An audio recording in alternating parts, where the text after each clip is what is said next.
ధిన్నకు ధిన్నకుతా ధిన్నకు ధిన్నకుతా గల గల గల గల గల గల గల గల ధిన్నకు ధిన్నకుతా గజ్జలనే కట్టి ఢమరుకమే పట్టి నాట్యమే చేయుట అమ్మకు ఇష్టమట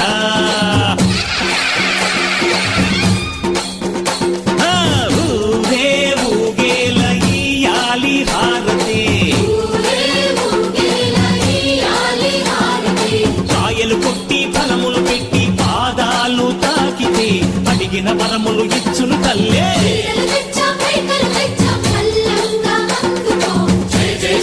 శివ శక్తి